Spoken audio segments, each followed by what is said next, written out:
Неизвестный вирус косит россиян, сгорел автомобиль Путина, а в Беларуси создают народное ополчение. Обо всем этом расскажу подробнее в эфире «Нехта». Самое важное и интересные новости.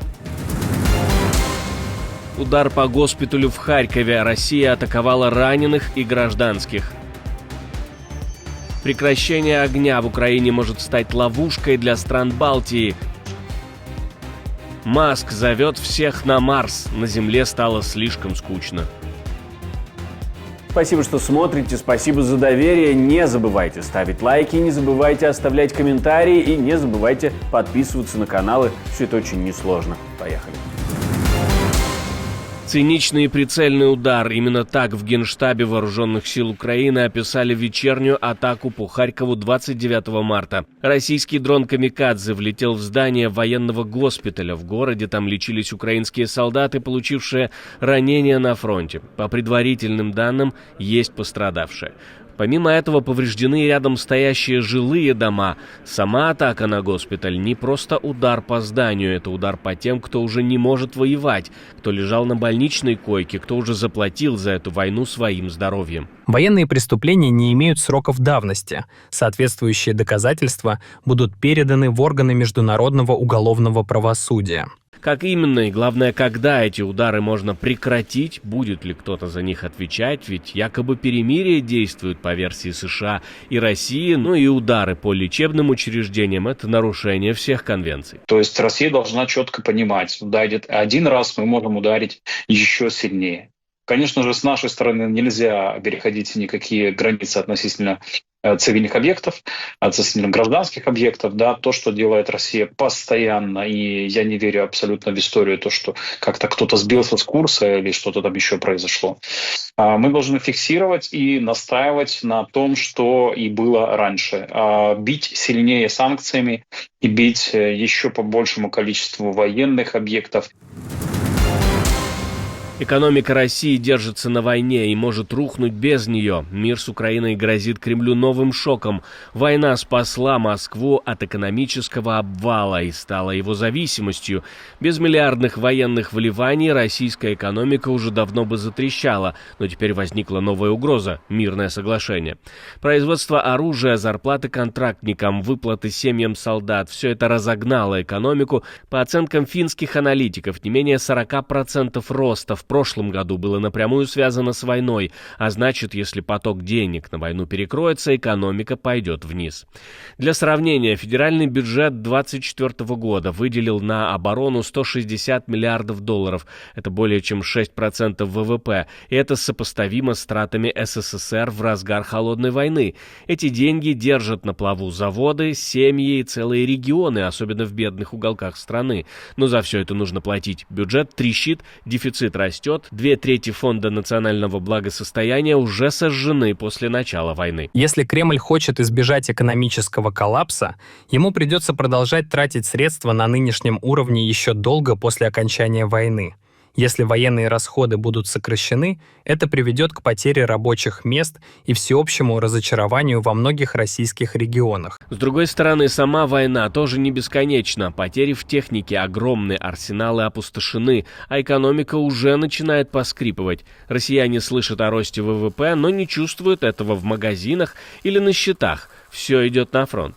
Здесь нет необходимости искать какие-то признаки того, что Россия что-то хочет, что-то не хочет и так далее.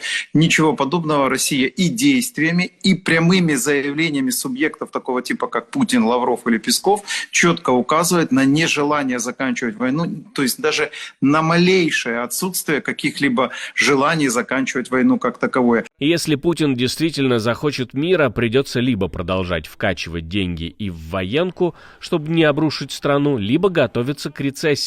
Военная экономика – это карточный домик, предупреждали ранее в Financial Times, а карты уже начали дрожать. Остановка войны в Украине может обернуться новой угрозой, но уже для всей Восточной Европы. Эстония, Латвия и Литва предупреждают, если боевые действия прекратятся, Россия не остановится, она просто перегруппируется и пойдет дальше. Министры обороны этих стран заявили в интервью Financial Times, что у Кремля уже есть конкретные планы перевооружения, увеличения военного производства и переброска войск ближе к границам НАТО. По их словам, когда фронт в Украине заморозится, Россия перекинет сотни тысяч солдат на северо-восточный фланг Альянса. Речь идет о военной машине, которая не вернется в казармы, а поедет к новым границам.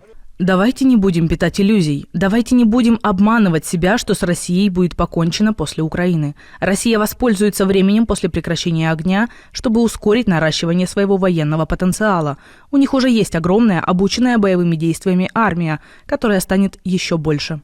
Министр обороны Эстонии Ханно Певкур жестко заявляет, цитирую, «Эти люди не поедут домой собирать кукурузу, они останутся в армии, потому что получают в 5-10 раз больше, чем на гражданке», конец цитаты.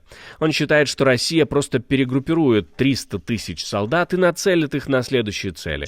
Уже этой осенью у границ Литвы и Латвии Россия и Беларусь проведут масштабные учения «Запад». Танки, артиллерия, авиация и десятки тысяч военных. Сценарий этих учений – прямой конфликт с НАТО. Польша и Румыния, страны восточного фланга, тоже на нервах. Они не хотят рисковать своей безопасностью, отправляя войска в Украину даже в составе миротворцев, потому что понимают, стоит оголить свою территорию, и Россия может ударить по ним следующей. Балтийские страны называют это возможной ловушкой. Если на фронте в Украине наступит тишина, Москва использует ее как паузу перед новой эскалацией. Вопрос теперь в другом. Готов ли Запад к следующему этапу войны, который может начаться не в Украине, а у границ НАТО? Как думаете? Продолжайте писать в комментариях. Это важно на самом деле. Россияне умирают от страшной болезни, врачи разводят руками, тесты ничего не показывают. По всей стране тревожные сигналы. Люди массово жалуются на тяжелейшую болезнь. Высокая температура, невыносимая слабость и страшный кашель с кровью. Все начинается как обычная простуда, ломит тело, пропадает аппетит, кружится голова, но уже через пару дней вирус буквально валит человека с ног. Встать с кровати становится подвигом. Температура держится до 39, кашель такой, что люди плачут от боли, и самое пугающее — в нем появляется кровь. Но самое странное — врачи не могут понять, с чем имеют дело. Тесты на ковид и грипп чистые, антибиотики как мертвому припарка. Пациенты проходят обследование, но врачи ничего не могут установить. Причина неизвестна, лечение наугад. Люди жалуются, что неделями не могут прийти в себя, у некоторых развивается воспаление легких, но даже в больницах не могут точно сказать, чем вызвано это состояние. Что это, новый мутировавший вирус, утечка из лаборатории или что-то завезли из-за границы с боевыми комарами? Пока ответов нет. Может быть, вы знаете. Пишите в комментарии, как думаете, что это может быть. В Москве у здания ФСБ сгорел элитный Аурус Сенат, предположительно из автопарка Кремля. Пепел за 29 миллионов. Телеграм-канал «База» пишет, что хозяин не пострадал. В центре Москвы вспыхнула та самая модель «Аурус», на которой ездит кремлевская верхушка, в том числе и Путин, или в первую очередь он. По предварительным данным, машина принадлежит управлению делами президента РФ. Загорелся моторный отсек, как пишут кремлевские медиа. Также мелькает версия про подрыв, но по факту выгорел почти весь автомобиль. 6 квадратных метров пожара, и от машины за 29 миллионов осталась только обугленная груда металла. Аурус — это не просто машина, это визитка власти, так называемый русский Rolls-Royce, разработанный специально для первых лиц государства. И вот пылает посреди столицы, еще и недалеко от ФСБ.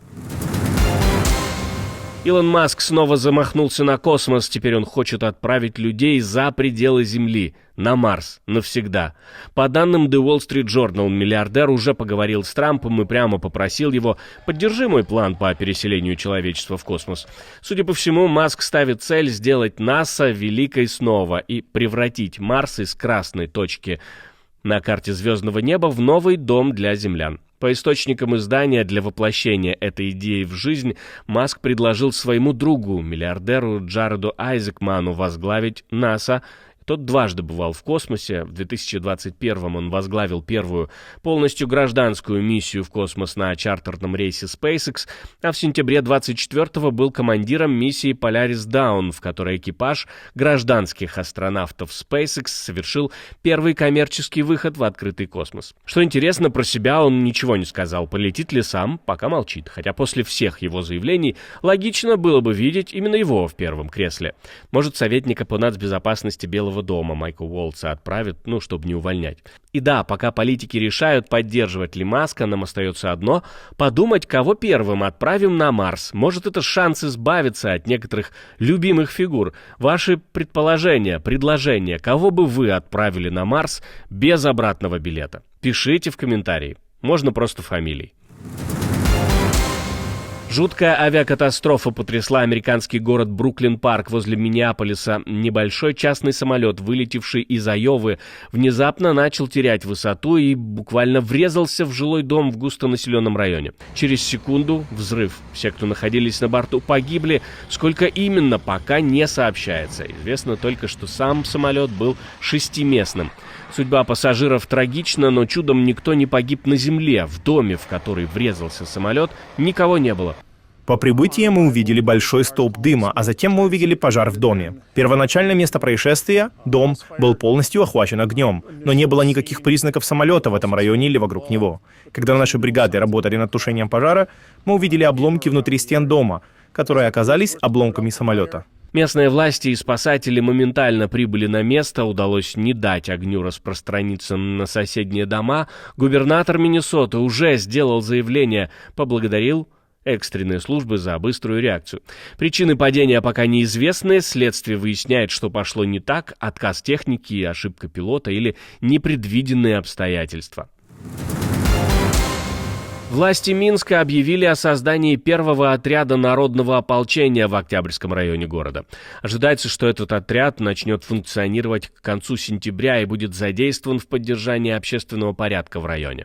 Ранее в марте в Брагине инструкторы спецназа провели тренировку для местного так называемого народного ополчения, обучая их стрельбе и тактическим навыкам. По официальной версии, граждан готовят к поддержанию порядка, но разве не хватает милиции? К чему готовят белорусов и против кого ополчение? Вот это интересно.